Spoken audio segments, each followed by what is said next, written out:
সকলে কেমন আছেন? সালাম, আসসালামু আলাইকুম। আজকে আমরা শিখব কি নবম শ্রেণীর বিজ্ঞান বইয়ের কত নম্বর পেজ 34 পৃষ্ঠার সূত্র আছে। এই সূত্র নিয়ে আমরা আলোচনা আসি। এবার তোমরা সবাই খেয়াল করো। প্রশ্নে কখনো নির্ণয় করতে হবে দৈর্ঘ্য প্রসারণ সহ। কি দৈর্ঘ্য বলতে কি বুঝি আমরা? এই কলমটার দৈর্ঘ্য মানে কতটুকু লম্বা সেইটা প্রকাশ করে। শুধু একটা যেমন এই বেঞ্চটা কতটুকু লম্বা খেয়াল করে সবাই। অনেকে বর্তমান সময় পড়াশোনার বৈশিষ্ট্য আছে। প্রথমে কি স্যারে কি বলে? শোনা, তাকাই থাকা, দেখা, শোনা, বোঝা, বলা, তারপরে লেখা। আর আমাদের মধ্যে অনেকে জানি না সেগুলো লিখতে কিন্তু স্যারে যখন ক্লাসে বোঝায় যেগুলো স্থানে বুঝে তখন আমরা বুঝি না, অন্যদিকে মনে হয়। তাহলে কি করতে হবে? যারা বুদ্ধিমান তারা কি করে? আগে বিষয়টা বোঝে, জানে, তারপরে কাজ করে। ওর যদি নামাজ পড়ে, নামাজে ইমাম সাহেব অনেক বড় সূরা পড়ে, অনেক সূরা আছে আল্লাহ মানে আল্লাহ শান্তি অনেকে কয় বুঝে আল্লাহ করতে বলছে করতে যায়, কিন্তু না সূরার মধ্যে দেখছি অনেক কি হয় যে আল্লাহ আকবার বললে যে ওদিকে আমরা যাই মানে ওই বড় সূরা অন্যদিকে মনোযোগ আল্লাহ পর্যন্ত যায়। আবার তারাবির নামাজ আমরা যখন পড়ি, তারাবির নামাজে দুই রাকাত তিন রাকাতে কি করতে হয়? করার পরে বেতরের নামাজ পড়ো না, তিন রাকাত, দুই রাকাতের পরে তিন রাকাত পড়তে গেলে কি তাহিয়াতুল কুরসি না কি পড়তে হয় বলো তো? দোয়া কুনুত পড়তে হয়। দোয়া কুনুত পড়ার আগে কি করতে হয়? আমরা পুরুষরা মসজিদে তারাবি নামাজ পড়ি না, তারাবির নামাজে কি হয়? ওই যে অনেকে ওই জামাতে যখন পড়ি অনেক আল্লাহু আকবার দেই মানে ওই আয়াতুল ওই সে দোয়া কুনুতের আগে আয়াতুল মানে আল্লাহু আকবার ভুলে আমরা এই দিকে যাই। ওর কাকাইতে এরাতে যায় না। আসি তাহলে কি মনোযোগ, অ্যাটেনশন থাকা দরকার। এবার কি আছে? দৈর্ঘ্য প্রসারণ সহ বলতে কি দৈর্ঘ্য একটা কতটুকু লম্বা। এই দৈর্ঘ্য প্রসারণ সহ কে কি প্রকাশ করছে? এই চিহ্নটার নাম কি? আলফা। কি বলছে? আলফা। ক্ষেত্র প্রসারণ সহকে কি বলছি? বিটা। এই চিহ্নটার নাম কি? 5 বার পর কি চিহ্ন? বিটা। বি অক্ষর মধ্যে থাকে শুধু, আলফাকে এর মধ্যে দেখায়। কিন্তু আয়তন প্রসারণে গামা, এই চিহ্নটার নাম কি? গামা। কি গণিত বইতে আছে চিহ্ন, এগুলো সব গ্রিক চিহ্ন তো সেই চিহ্ন। এবার আসি, এখন দৈর্ঘ্য বলতে শুধু একটা কলম কতটুকু দৈর্ঘ্য তা বোঝা যায়। আর ক্ষেত্র বলতে কি হয়? ক্ষেত্র বলে শুধু কোন আছে? দৈর্ঘ্য গুণ ক্ষেত্রফল। ইংরেজি কি? এরিয়া। আমি কি দিছি? দৈর্ঘ্য কি শুধু বলছি লেন্থ, লেন্থ।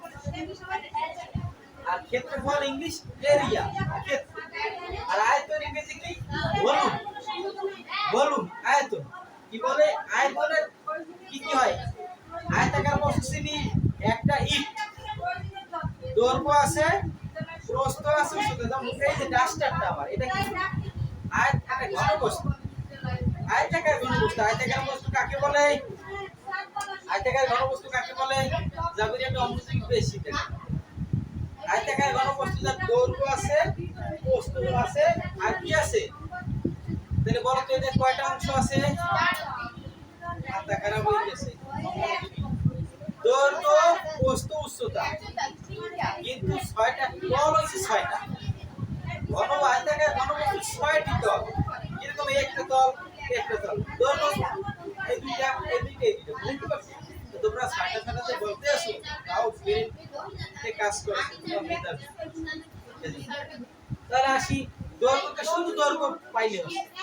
তাহলে দৈর্ঘ্য প্রসারণ সহগ সূত্র হইতে আছে alpha equal L2 minus L1 L1 into T2 minus T1। এই সূত্রে L দ্বারা প্রকাশ করে ধরে একটা লোহার রড কে, লোহার রড ধরো 5 মিটার লম্বা একটা রড। সেই লোহাকে যদি গরম করা হয় তাহলে কি হবে, আর একটু বাড়বে না কমবে? তাহলে প্রথমে ধরো একটা দৈর্ঘ্য ছিল 5 সেন্টিমিটার, আর গরম করার পর একটু যে বাড়ছে, পরে 6 হইল।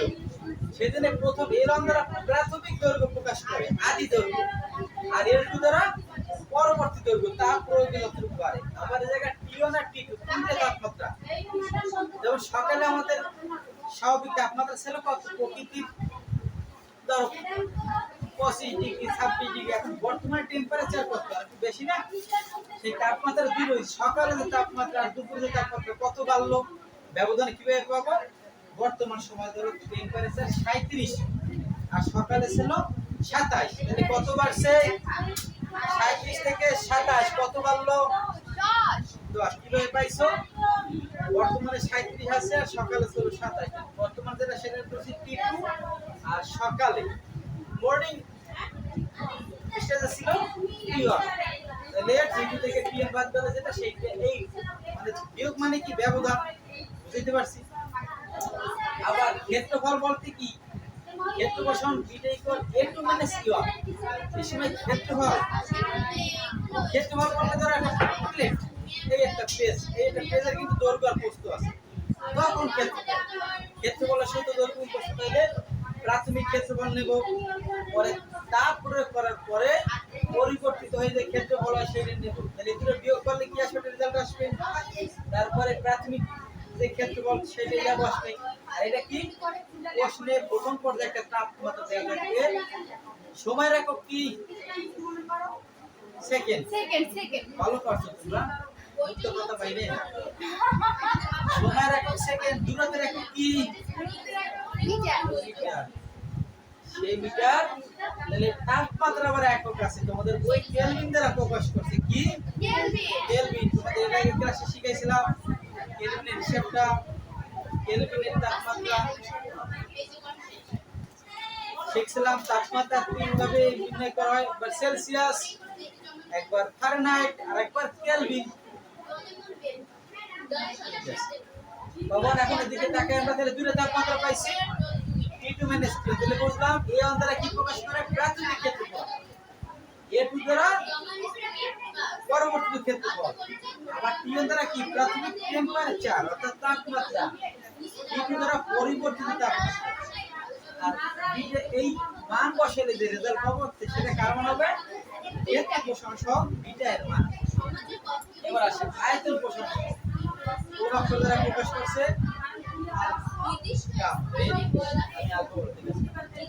সূত্র কি? বিটু দেখো প্রতিবার a2 minus l1, a2 minus l1, B2 minus. এই আয়তন প্রসারণ সহগের মান পাওয়ার জন্য কার কার মান জানা দরকার তোমার?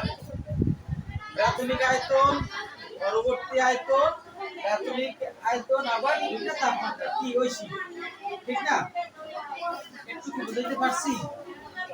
এবার আসে শেষের কথা বলছি কি, এই ক্ষেত্র প্রসারণ সহগের কোন অক্ষর দ্বারা প্রকাশ করছে? জাবিরিয়া বিটা। তাই ক্ষেত্রফলে কার কার দরকার? কোন কোন সহগের কোন ফল? দৈর্ঘ্য গুণ কয়টার কোন ফল? দুইটা। দৈর্ঘ্য গুণ প্রস্থ দুইটা না, সেদিন কিন্তু 2 হইছে, দুইটার কোন ফল? দুইটা আলফা। মানে ক্ষেত্র প্রসারণ সহগ আলফার মান যা পাবো তারা দুই দ্বারা গুণ করলে ক্ষেত্র প্রসারণ সহগের মান পাবো। আর গামা দ্বারা কি প্রকাশ করে? আয়তন প্রসারণ সহগ। আয়তন প্রসারণ সহগ কত? দৈর্ঘ্য প্রস্থ তিনটা দরকার। ধন্যবাদ তোমাদের সকলকে। আগামী ক্লাসে তোমরা আজকে যে পড়াটি সুন্দর করবা, ধন্যবাদ। আল্লাহ হাফেজ, ভালো থাকবে সকলে।